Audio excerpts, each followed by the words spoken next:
dedicate all my experiences to them, and therefore I've chosen this topic, which will of course reflect my personal experiences, but it would largely be a kind of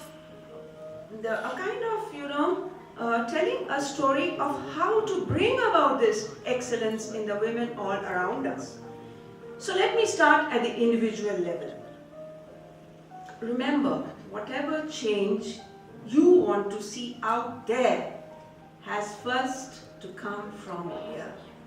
It has to come from inside. There's that cliche that be the change you want to see, but actually it has a lot of deep meaning. Every woman has to first believe in herself, self-belief, and then only the world is going to see you in that perspective which you want the world to see yourself as.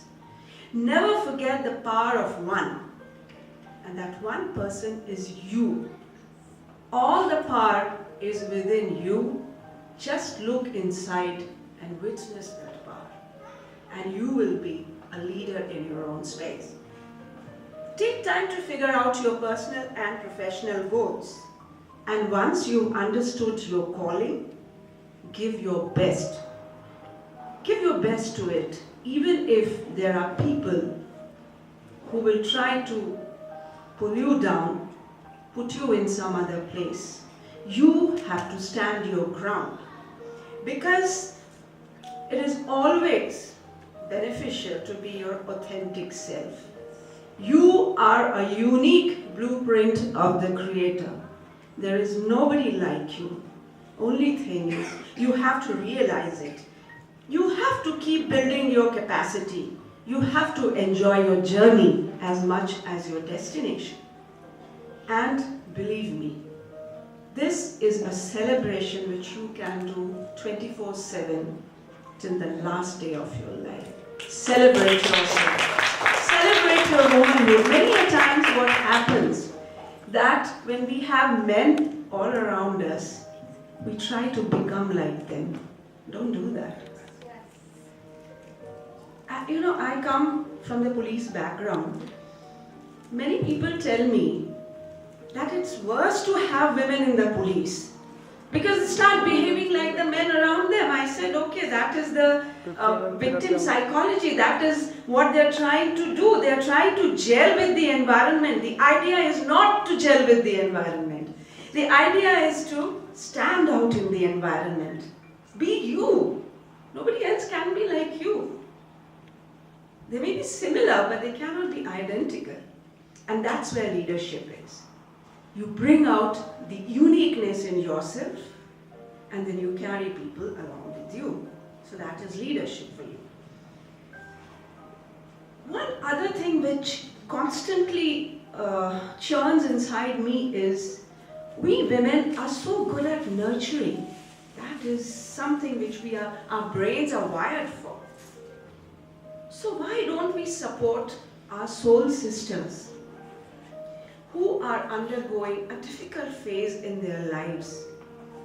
Why don't we build a circle of compassion, a circle of support around them? Many a times we have women who are battling domestic violence. At other times it may be that she's facing sexual harassment at the workspace, in her workplace. Why can't we just do a little bit of hand-holding till such time as she finds her ground? Many a times, it may just mean lending your ear to that woman, to that victim, to that survivor. Unfortunately, in our society, there are all kinds of psycho-social and cultural barriers against women. There is the naming and shaming and blaming of victims.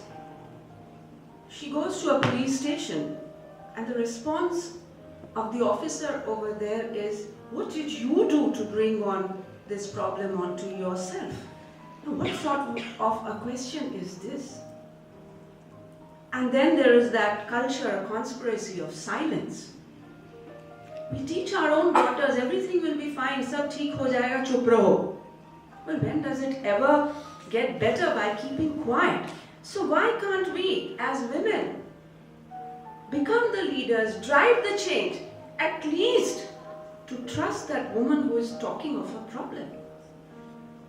Just do this and see what change it can bring around. We talk of big ticket changes. These are all the small bangs. Why to talk of a big bang? Talk of these small bangs which can bring about so much of change in others' lives and into your life. And I think that is what a leader does. Changing lives, changing situations, changing circumstances. That is the role of a leader. And trust me, we as women can lead this change. We can become the best of leaders in the world. And always remember, we as women have nothing to lose if we bring in the power of numbers. You must have heard about the incident at Nike and that movement with that hashtag #MeToo. See the power of change which we have inside us. Unfortunately, we do not stand behind and beside another woman who is struggling. And this is what I want to emphasize today. A true leader is one who can lift people who are in trouble. And as women, we can do that job very well because our brains are wired to help, to nurture, to create. So let us change our lives by embarking on this path. Then I will come to the level of family. I was talking of an individual. But yes, before I do that, since I was talking of building a support around someone who is struggling, do not forget to develop your own support system too. Many women go on a guilt trip. No, there's no need for it. Why should you feel guilty if you are taking support from somebody? If you are taking help from somebody? There should not be any ego or any guilt trip. And there's one other thing which I would love to share and I would emphasize sharing with you. Do have good role models and mentors. That is something which our generation missed out. It was a vacuum which I felt all along in my service career. More often than not, right from the beginning of the training days, I was the only woman officer in the 1984 batch. Right from then, and through my entire career, more often than not, I was the only woman in the room. And believe me, it's very difficult, especially in a male-dominated profession. It's not easy. So have good mentors and good role models. Your generation, I think, many young ladies out here, you are lucky in that sense. You can have good women role models. We missed out totally on that. So now I come back to the family level. Well, I believe, like charity, even gender equality begins at home. Most of the good things begin at home, and so does gender equality, because we live in a society which is highly gender skewed against the woman, against the girl child. Now, so what do we do about it? Well, the first thing is, and many of you would be mothers out here, do not distinguish between your girl child and the male child. Do not ever give the message to your daughter that you cannot do this or your brother can do that. Never ever do that. You must nurture leadership and capacity building in your girls when it comes to education, health, whatever. As mothers, and herein comes the leadership quality of women. As mothers, we can raise girls, and you must raise strong girls. Girls who can stand their ground when some injustice is being done. Not only to her, but to other girls around her. And they will grow up into leaders, into women who can stand their ground and again lend a support system to any soul sister who is in trouble at any point of time. Similarly, we have to take a lead also in nurturing a culture which talks about and gives respect to the concept of consent and preference. The concept of consent of a woman is totally missing from our society. So we need to nurture that culture, and as leaders, as women leaders, we can do that. At the same time, mothers and parents have to bring up their boys right. We are paying too much attention on our girls, but we are forgetting a generation of boys who have to be told that things have changed. We are unnecessarily, and I hope I'm proved wrong, I feel we are putting unnecessary emotional baggage onto the heads of our boys by giving them false messages of machoism, giving them the wrong messages of gender stereotyped roles. It is not helping them. What we need to do is we need to empower our boys too, so that they also grow up into responsible, sensitive, and emotionally balanced men. We are kind of dehumanizing our boys, and then we are wondering later on why men are violent towards the women. What else will they be if we do not give them the opportunity to express their emotions? कितने घरों में माएं पूछती हैं बेटे से कि बेटा आज कैसा फील कर रहे हो? It is always तुम्हें इतने कैसे मार्क्स मिले, तुम्हारे फ्रेंड को कैसे ज़्यादा मिल गया, हमारे घर में इतनी गाड़ी होनी चाहिए, इतने pairs of shoes होने चाहिए, इतने कपड़े होने चाहिए. Who's responsible for that? That boy. He has to earn that. No, don't give them those roles because the world has changed. You have to tell them that if the girls, the women around him in his life are going to work, sometimes he will also have to cook. So cooking is a skill. It's a skill set which boys should learn. We are not teaching them. वो कई हम ads भी देखते हैं, अरे शर्मा जी क्या कर रहे हो, अपने बेटे को किचन में डाले हो, बिटिया सामान ला रही है. No, these are wrong messages which we are giving and which is putting a lot of burden on our boys. So that is something which we need to take care of as mothers, and in which we can play the role of a leader. Okay, so now these are changes which I'm sure if we start putting into place little by little, they're going to change the environment which we are living in today. Now I move on to the community and society level. I'm just talking of the tiers in which these leadership roles women can play. Now, whenever I come from a law enforcement background, so I have observed whenever there is a gender-based crime in society, I see two kinds of responses. One, a whole barrage of irresponsible statements coming from people in responsible positions. At times, the cause of the crime is the length of the skirt of the girl. At other times, it is her staying out late in the night. Even other times, it becomes boys will be boys.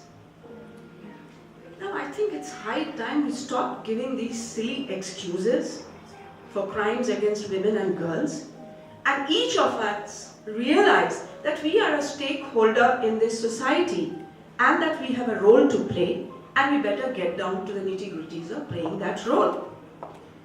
Another response which I find is a flurry of activities on the social media, candle marches, show-off placards. Well, it's good. By all means do it, because it has its own value. It brings the collective consciousness to the fore. But as change leaders, as change makers, do not stop at that. Do not stop at tokenism. Preserve your angst and your desperation and do the small things which we were just talking of. So as women, could we please start that change? Could we become the leaders in this kind of a changed environment which we are all struggling to find in our own lives?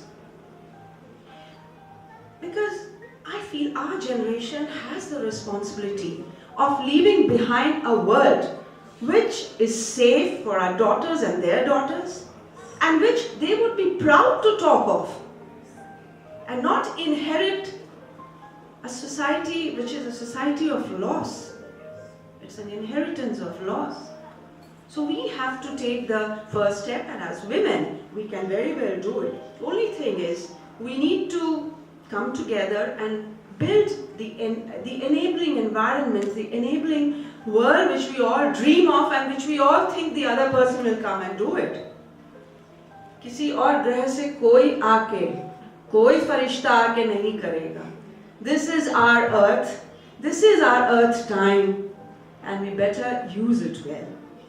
Now I will go to the last level, because I feel there are a lot of speakers after me.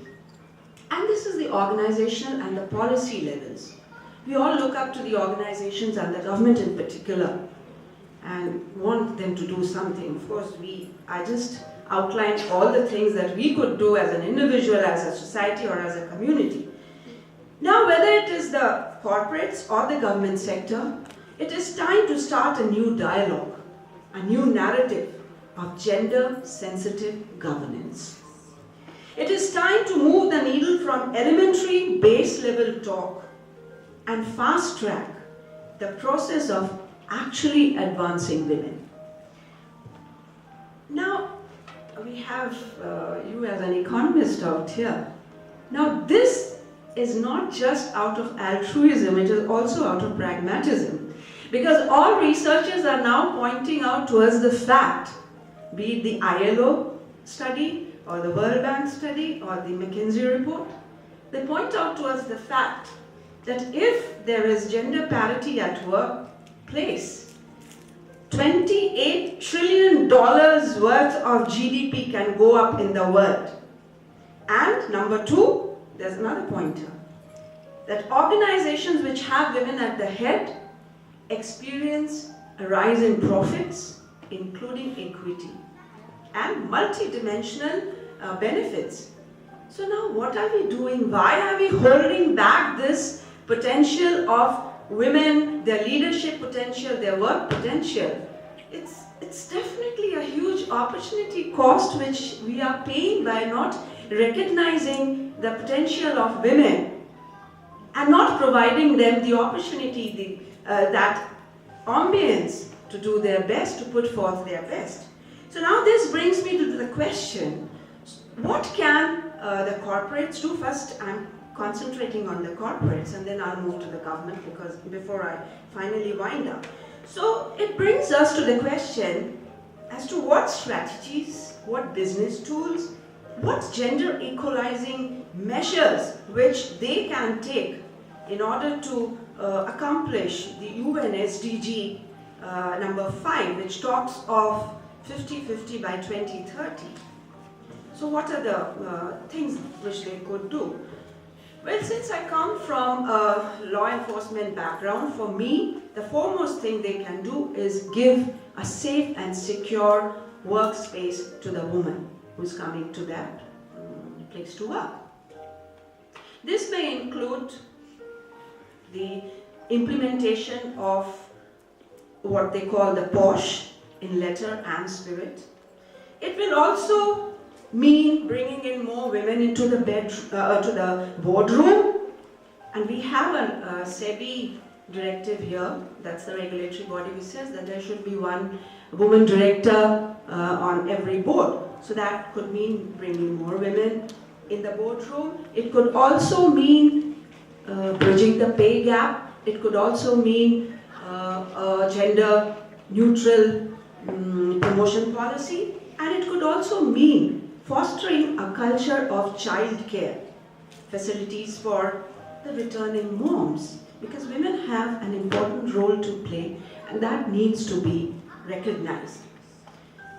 Also, they have to invest also into the capacity building of their women employees so that they can perform at their best, their optimum best, which would obviously benefit the organization they are working for.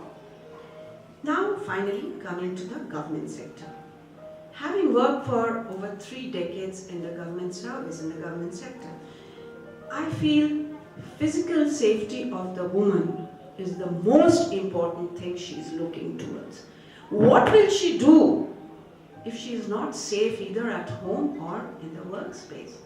बाकी की चीजें तो बाद में आएंगी. Physical safety नहीं रहेगा.